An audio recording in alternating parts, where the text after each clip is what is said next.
सरिता और आलोक ने शहर के बीचों बीच स्थित अपने घर को बेच दिया था और शहर से दूर रिटायरमेंट होम में रहने के लिए चले गए थे। उनका एक बेटा प्रकाश कनाडा में बस गया था। उसके 2 बच्चे, एक बेटा और एक बेटी है। उनकी लड़की प्रशांति अमेरिका में रहती है। उसको एक ही लड़का है। बच्चे दोनों अपनी अपनी गृहस्थी में खुश थे। उनकी एक ही समस्या थी कि माता पिता इंडिया में अकेले रहते हैं। उनको कई बार दोनों ने अपने पास बुलाया था। आलोक और सरिता शुरू में 1-2 बार दोनों के पास जाकर रहकर आ गए थे। अब वे यही आराम से अपना जीवन बिताना चाहते थे। इसी बीच प्रकाश को इंडिया में रहने वाले उसके एक दोस्त ने बताया था कि तुम्हारे पिता ने घर बेच दिया है। प्रकाश ने जब पिता से कहा कि आप शहर के बीचों बीच स्थित मकान को कैसे बेच सकते हैं और बेचकर आप जाना कहाँ चाहते हैं, आलोक ने बताया था कि उन्होंने रिटायरमेंट होम में घर खरीदा है, वहीं जाकर रहना चाहते हैं। प्रकाश ने पिता के जिगरी दोस्त रतन अंकल को फोन करके बताया था कि आप पिताजी को समझाइए, मेरी बात मान नहीं रहे हैं। उन्होंने कहा कि मैं 2 दिन पहले ही बैंगलोर से आया हूँ, मैं बात करता हूँ, पर मुझे बताओ कहीं तुमने पैसों के लिए प्रेशर तो नहीं डाला है ना? प्रकाश ने कहा, क्या अंकल आप मुझ पर शक कर रहे हैं? रतन ने कहा कि अभी तक जितने भी केसेस हमने देखा है कि ऐसा सब बच्चों के कारण ही होता है। ओके, ठीक है, मैं बात करके देखता हूँ, कहकर फोन रख दिया। पत्नी निर्मला कहती है कि मैं नहीं मानती हूँ कि भाई साहब अपने आप गए हैं। मुझे पक्का यकीन है कि प्रकाश ने ही कुछ किया होगा।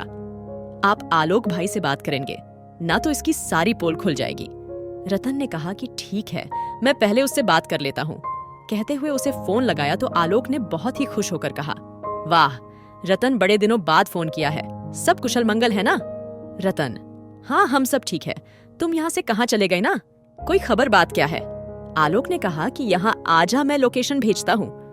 दूसरे ही दिन सुबह नाश्ता करके आलोक के बताए पते पर रतन पहुँच गए। बाहर से बहुत ही सुंदर दिख रहा था।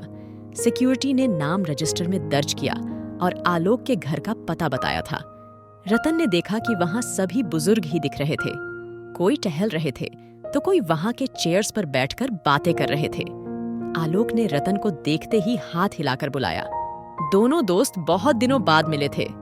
आलोक को खुश होकर रतन को सब कुछ दिखाने लगा।